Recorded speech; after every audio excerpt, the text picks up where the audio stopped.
চট্টগ্রাম বা চাটগাঁ এই শহরে ঘটেছিল ব্রিটিশ সাম্রাজ্যবাদের বিরুদ্ধে এক বিশাল বিদ্রোহ। ব্রিটিশ সাম্রাজ্যবাদী শাসনের বিরুদ্ধে এই ভূখণ্ডের মানুষের লড়াইয়ের এক উজ্জ্বল দৃষ্টান্ত চট্টগ্রাম যুব বিদ্রোহ। কিভাবে যুবকরা সাহস, কৌশল এবং আত্মত্যাগে ইতিহাস করল, চলুন দেখি সেই গল্প। 1930 সালের এক রাতে নির্মল সেন, লোকনাথ বল এবং রজত সেন সহ বিপ্লবীরা পাহাড়তলি অস্ত্রাগারের দিকে এগোতে শুরু করলেন।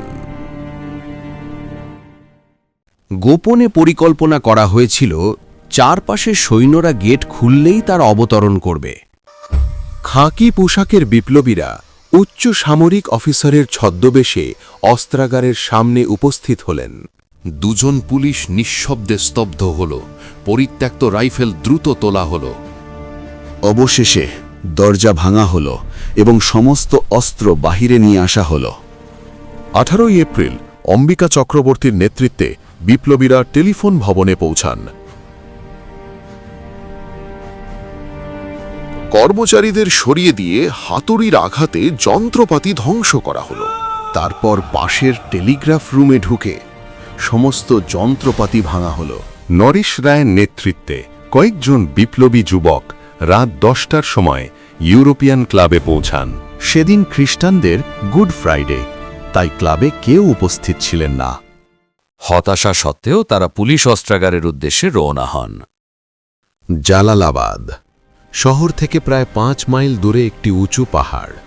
21 এপ্রিল ভোরে মাস্টারদার নেতৃত্বে 52 জন বিপ্লবী সেখানে উপস্থিত হন। বিকাল 4টায় শত্রুপক্ষ উপরে ওঠার চেষ্টা শুরু করে। লোকনাথ বলের নির্দেশে বিপ্লবীরা গুলিবর্ষণ শুরু করে। শত্রুপক্ষের অনেকেই নিহত বা আহত হয়। পরবর্তী আক্রমণেও পাহাড়ের অর্ধেক অতিক্রম করতে পারেনি। পরে শত্রুপক্ষের মেশিন গানগুলিতে বহু বিপ্লবী শহীদ হন। অন্ধকারে সাম্রাজ্যবাদের সৈন্যরা পালিয়ে যায়। যুবকরা শহীদদের প্রতি শ্রদ্ধা জানিয়ে গ্রামে ফিরে আসে। চট্টগ্রাম যুব বিদ্রোহ শুধু একটি শহরের ঘটনার নাম নয়, এটি আমাদের এই ভূখণ্ডের মানুষের সাহস, আত্মত্যাগ এবং স্বাধীনতার জন্য লড়াইয়ের প্রতীক। চট্টগ্রাম যুব বিদ্রোহ আমাদের পরিচয়, আমাদের